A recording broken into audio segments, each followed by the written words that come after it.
Mais uma criança vítima da síndrome pediátrica multissistêmica reacendeu uma polêmica sobre a questão da volta às aulas.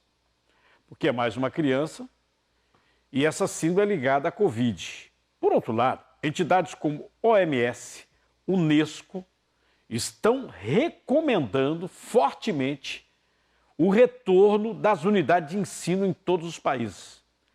Inclusive, esse retorno está sendo recomendado até para o esclarecimento das crianças sobre a Covid. Informações mais detalhadas que seriam repassadas para as crianças de uma forma que elas entendessem esse drama que estão vivendo neste momento, que pode permanecer, segundo a própria Organização Mundial da Saúde, até 2022. Sobre esse assunto, eu vou conversar com a médica infectologista pediátrica Cristiana Meirelles. Doutora Cristiane, boa tarde. Boa tarde, tudo bem? Olha, assim como a Covid-19, né, nos adultos, existe algum perfil infantil de risco para essa síndrome?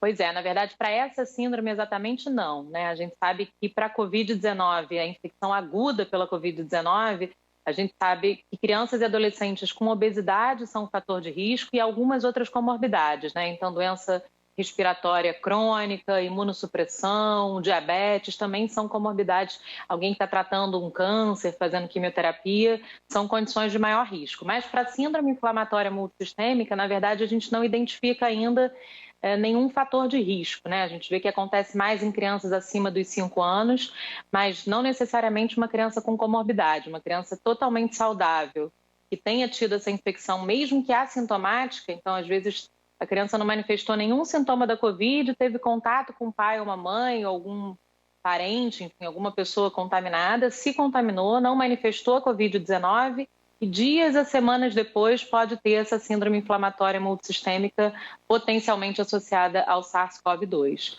Então, não existe nenhum fator de risco ainda identificado.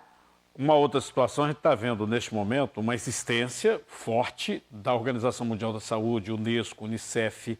Agora há pouco estava lendo aqui o artigo da Viviane Sena, do Instituto Ayrton Senna, que cuida dessa questão de educação, para a volta às aulas, principalmente da população infantil.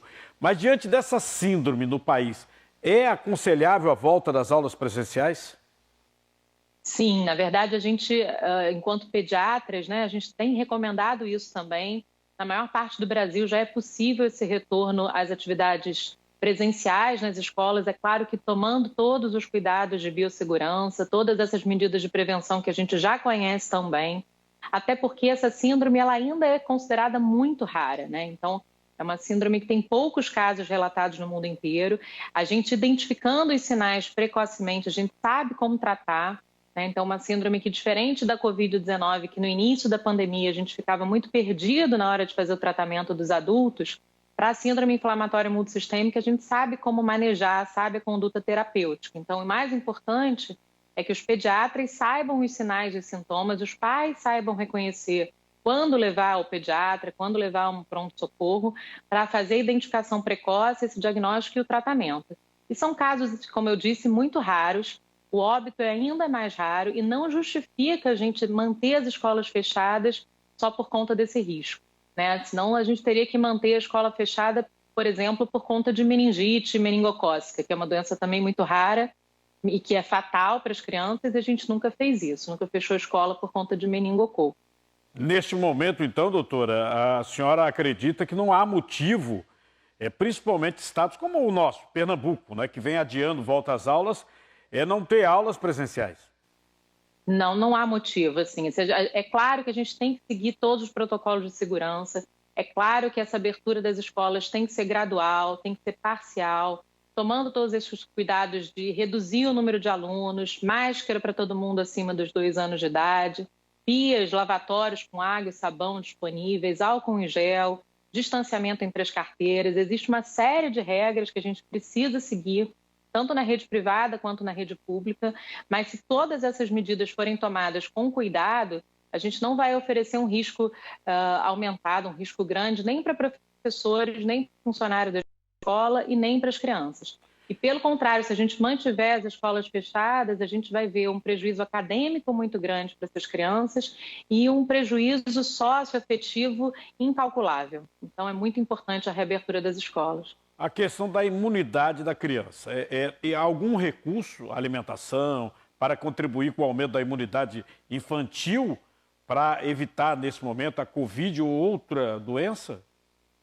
Esse é um ponto muito importante que você está levantando, e aí isso me remete à questão da cobertura vacinal no Brasil, que esse ano, assim como nos anos anteriores, tem caído enormemente, e isso é uma coisa muito preocupante. Então, muito mais do que a Covid-19, que é uma doença que a gente não vê casos muito graves na faixa etária pediátrica, a gente tem aí o sarampo, a coqueluche, a meningite, a pneumonia, que são doenças preveníveis por vacinação e as pessoas estão deixando de se vacinar. Então, é importante a gente levantar esse alerta aqui para, antes de voltarem às aulas, os pais levarem seus filhos aos postos de saúde ou às clínicas privadas de vacinação para atualizar a caderneta de vacina, porque essas doenças para as quais a gente já tem vacina podem ser muito mais graves para a criança e elas têm como se prevenir.